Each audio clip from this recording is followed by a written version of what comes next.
अपने जीवन में साज श्रृंगार से रहने को, छल कपट को, प्रपंच को, उसके यहाँ कोई स्थान नहीं है।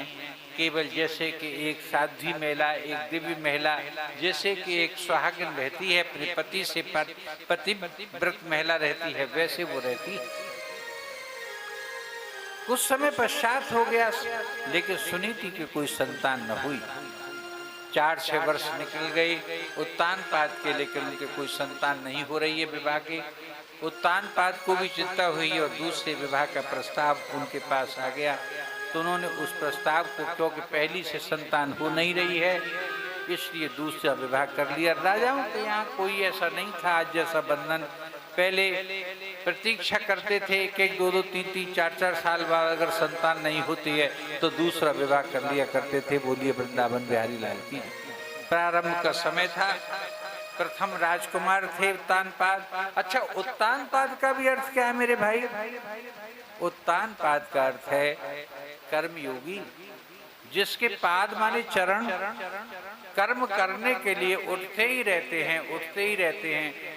चरैवेति, चरैवेति जो चलता रहता है, चलता रहता है। चरैवेति, चरैवेति सिद्धांत उपनिषद का सिद्धांत है, जो चलता रहता है, कर्म करता रहता है, चलता रहता है, वो है, उसका नाम है उत्तान। जिसका पैर उठे ही रहते हैं कर्म करने के लिए, आगे बढ़ने के लिए। यस्य स उत्तानपाद, वैसा है वो उत्तानपाद। और उनकी दूसरी पत्नी का नाम है सुरुचि। बोलिए वृंदावन बिहारी लाल की। अब सुरुचि भी सादर सत्कार पूर्वक घर में आ गई। एक राजा के यहाँ, एक राजकुमार के यहाँ अन्य रानियों का रहने का प्रचलन आदिकाल से ही है। सुरुचि का अर्थ क्या है? उसका अर्थ है कि वो रुचि के साथ रहती हैं। वो किसी धर्म को नहीं मानती, वो किसी सिद्धांत को नहीं मानती, वो किसी आचरण व्यवहार को नहीं मानती। सुरुचि उनके मन में आता है वो करती हैं। वो भी ये नियम है कि बड़ी रानी का बड़ा पुत्र वही राजा बनेगा। ये नियम है राजघरानों का कि जो बड़ा पुत्र होगा वही सिंहासन संभालेगा, वही व्यवस्था बनाएगा। लेकिन उनके मन में ऐसा नहीं होता। वो ऐसे प्रपंच रखती हैं, कैकेयी ने भी तो रचा। वो ऐसे जाल बिछाती हैं, प्रपंच रचती हैं कि उन सब सिद्धांतों को तोड़ देती हैं। नीति नियमों से चलना, संविधान के आधार पर जीवन जीना, नियमों के आधार पर जीवन जीना उनका अर्थ नहीं होता। ये सुनीति का जीवन ऐसा होता है, लेकिन सुरुचि का जीवन है कि मन में आवे सो करो, है देसी भाषा। हाँ, जो मन में आवे सो करो। ये हमने तो वही करो जो है मन में आवे। मन में आवे वो करो। वो सुरुचि का सिद्धांत था। आदरणीय भक्तों, ये दोनों, उस सुरुचि ने क्या किया? उत्तानपाद का मन मोहा केवल वो गृह कार्य में लगती हैं, वो राज्य के संचालन में लगती हैं। किस नौकर ने भोजन किया, किसी को तनख्वाह गई, किसी को वृत्ति गई, किसी ने क्या किया, कैसे किया, राज्य का संचालन कैसे हो रहा है, जनता दुखी तो नहीं है, ये सब व्यवस्था संभालती हैं।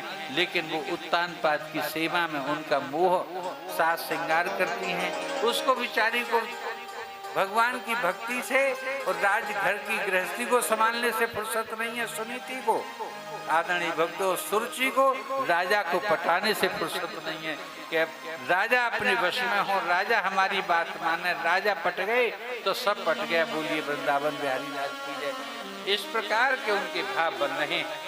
एक ही घर में दो विचारधाराएं, वो भी विरोधी विचारधाराएं जब बन जाती हैं, उस घर का खेल लगभग बिगड़ने की स्थिति में आने लगता है। हुआ क्या था कि सुरुचि के भी संतान हुई, लेकिन उससे पूर्व आदरणीय भक्तों सुनीति भी गर्भवती हो गई। काल आने पर सुनीति ने कुछ ही दिन पहले, माह नहीं कुछ ही दिन पहले संतान को जन्म दिया और सुरुचि के बेटे का नाम ध्रुव रखा गया। ध्रुव बड़े थे और उसके भी पुत्र हुआ, उसके भी संतान हुई, उसका नाम उत्तम रखा गया। नाम भी ठीक वैसे ही रखे। सुनीति के जो पुत्र होगा वो तो ध्रुव माने मजबूत, कठोर इरादों का, सत्यवादी, अपने विचारों से न डिगने वाला, अपने आचरणों से न डिगने वाला, जिस बात को कह दिया उस बात पर डिग रहने वाला, ये ध्रुव के अर्थ है। भैया ये बात तो ध्रुव है, ध्रुव है अर्थात अकाट्य है, अर्थात सत्य है। सत्य का पुजारी ही ध्रुव है। और उत्तम का तात्पर्य क्या है मेरे भाइयों? उत्तम का तात्पर्य वो उत्तम है, केवल वो देखने में अच्छा लगता है, केवल माँ के आचरण, माँ के लक्षण, वैसे ही ये दो संतानें हो जाती हैं। छोटे छोटे हैं दोनों, लेकिन राजा के मन को मोह रखा है। उस सुरुचि ने, एक दिन राजा सिंहासन पर बैठे हुए हैं, अद्भुत सी घटना घटती है और वो उत्तम राजा के पास खेल रहा है और उनको पंखा झल रही है सुरुचि, क्योंकि सुरुचि पर कोई काम तो था नहीं, केवल राजा के मन को मोह लेने का काम था उसका, कि राजा कैसे ही उसके वश में रहें और राजा की सेवा परिचर्या चाहे झूठी हो सच्ची हो उसे वो करती रहे और दिखाती रहे, शो करती रहे, इसलिए वो पंखा जल रही थी। इतने में बालक ध्रुव आता है और अपने पिता पर अपना अधिकार समझ करके, माँ कामकाज में सुनीति लगी हुई हैं, और वो ध्रुव आए और अपने पिता की गोदी में, राजा की गोदी में जैसे ही चढ़ने लगे, ऊपर जैसे ही चढ़े, पिता ने भी अपने बड़े पुत्र के नाते, अपनी पहली पत्नी के संतान के नाते थोड़ा सा लेने की इच्छा की, तभी झटक करके राजा के हाथ को उसके हाथ में से, गोदी में से हटा करके ध्रुव को पृथ्वी पर फेंक दिया, जमीन पर फेंक दिया। विमाता ने, उस सौतेली माता ने अर्थात सुरुचि ने, और क्या कहा कि इस पर तो, इस पिता पर, उसके राज्य पर तेरा अधिकार नहीं है, इस पर मेरे पुत्र उत्तम का अधिकार है। भले ही तू 2, 4, 6, 8 दिन बड़ा हो गया है, पहले तेने जन्म ले लिया है, लेकिन तू इसका अधिकारी मत बन बैठना। जब इस प्रकार से उस बालक को लताड़ा और लताड़ करके फेंक दिया, अगर तुझे ऐसा करना है और राज्य का अधिकारी बनना है तो तू जाकर के वन में भगवान की तपस्या कर, या मेरी मृत्यु को प्राप्त हो जाने के बाद मेरी कोख से जन्म ले, मेरी कोख से जो जन्म लेगा वही उत्तराधिकारी बनेगा इस राज्य संचालन का। इतनी कठोर बात कैसे कह गई? क्योंकि राजा की सैद थी।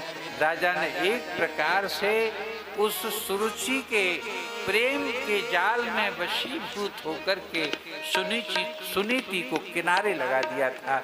बोलिए वृंदावन बिहारी लाल की, उपेक्षित कर दिया था। और सुनीति इसी में खुश थी कि जैसा हमको तो केवल इस अधिकार ये है कि ये संचालन करना है इस राज्य को ठीक। अगर राजा किसी के मोह में फंस गए, फंस जाने दीजिए, अगर मैं भी फंस जाऊंगी तो राज डूब जाएगा।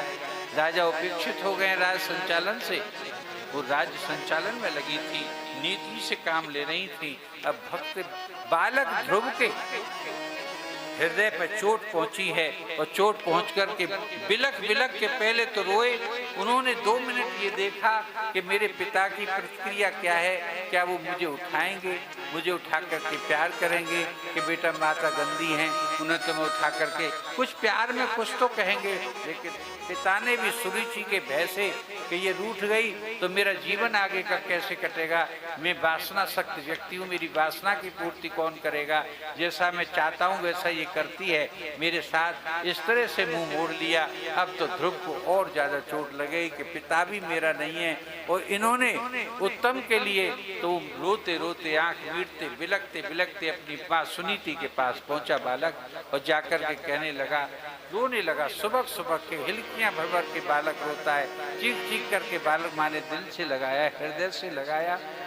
सुनीति ने अपने बालक को, बेटा क्या बात हो गई, कि ऐसे ऐसे बात थी, मैं पिता की गोदी में चढ़ रहा था, माता ने उठा करके मुझे नीचे फेंक दिया, और कारण ही मुझसे ये कहा कि तू मृत्यु को प्राप्त हो जाएगा, तब पुनः मेरी कोख में आएगा, तब जाकर के इस पिता की गोदी का हकदार होगा और राज सत्ता का अधिकारी होगा। इस पर तो मेरे पुत्र उत्तम का अधिकार है, इस पिता पर भी और उस पर भी। पिताजी ने भी कुछ कहा कि पिताजी ने भी कुछ नहीं कहा। और क्या कहा माँ ने कि माता, उन्होंने ये कहा, मेरी दूसरी माता ने वो बोली कि तू जो है निश्चित ही वन में चला जा, भगवान का भजन कर, और वहां जाकर के तो ये कहा है। आंखों में आंसू आ गए। सुनीति के बच्चे को धैर्य बंधाया और कहा फिर कि बेटा, वो भी दुखी थी ना, कि बेटा माए जो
और मनुष्य और शत्रुपा की ये प्रथम संतान है उत्तानपाद। उत्तानपाद का बेटा है। नारद आते रहते हैं। ध्रुव ने भी नारद को आते हुए देखा है बालक के रूप में, कि ये हमारे घर आते हैं। देवर्षि नारद उनको प्रणाम किया है। उन्होंने देखा कि ये कौन बालक है, मैं नीचे उतर करके देखूं। आकाश मार्ग से भगवान के यहाँ वैकुंठ में दर्शन करने के लिए जा रहे थे।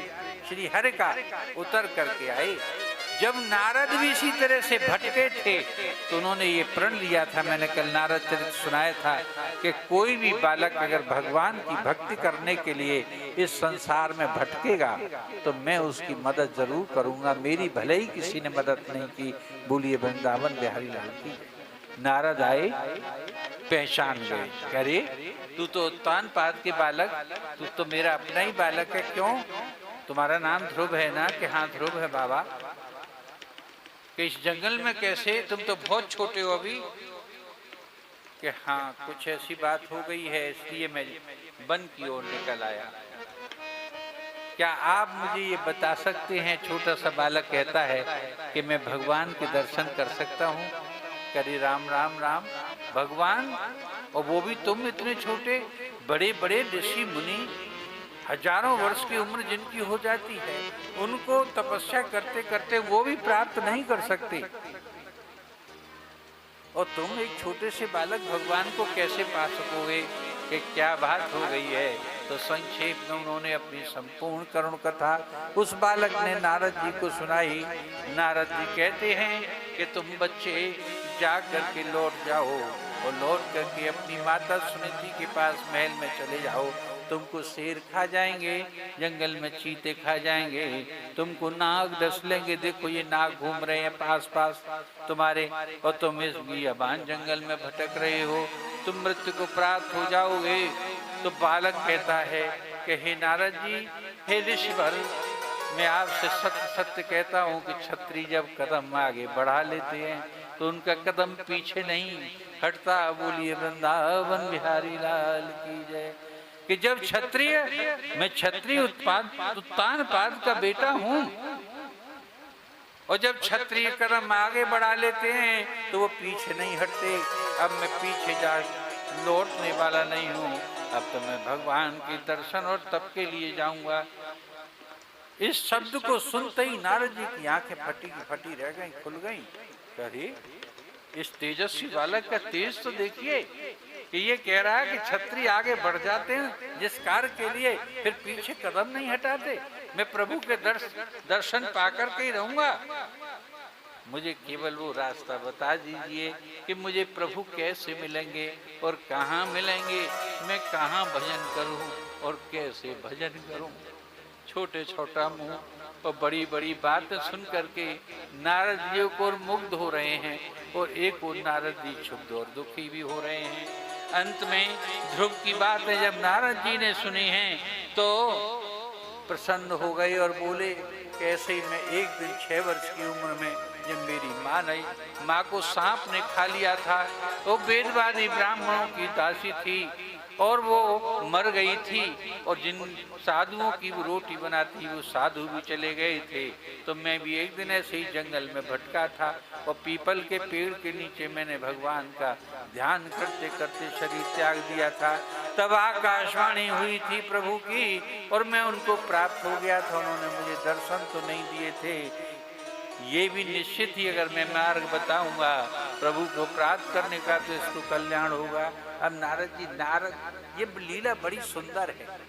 इसमें जब हम रमते हैं उस लीला में, जैसे भागवत में है, तो बड़ा आनंद हमको आता है। तो उनको मार्ग बताया। तो सबसे पहले भगवान को पाने के लिए क्या आवश्यकता है कि हमको भगवान का वो शुद्ध क्षेत्र मिल जाए कि जो सबसे ज्यादा सुंदर हो, जहाँ भगवान रहते हो, और वहाँ हमको दर्शन मिल जाएं। कि तत्तात गच्छ भद्रम ते, नारद जी कहते हैं कि हे तात, हे पुत्र, तात माने पुत्र, के तत्तात गच्छ, अगर तेरा दृढ़ निश्चय कि तू भगवान के दर्शन करेगा, मैं करूंगा जरूर। तू विचलित तो नहीं होगा कि मेरा नाम ध्रुव है, मैं अटल हूँ बिल्कुल सत्य की तरह से, मैं विचलित नहीं हूँगा। तो देख मैं तुझे अब स्थान बताता हूँ, भगवान के लिए ये स्थान ठीक नहीं, जहाँ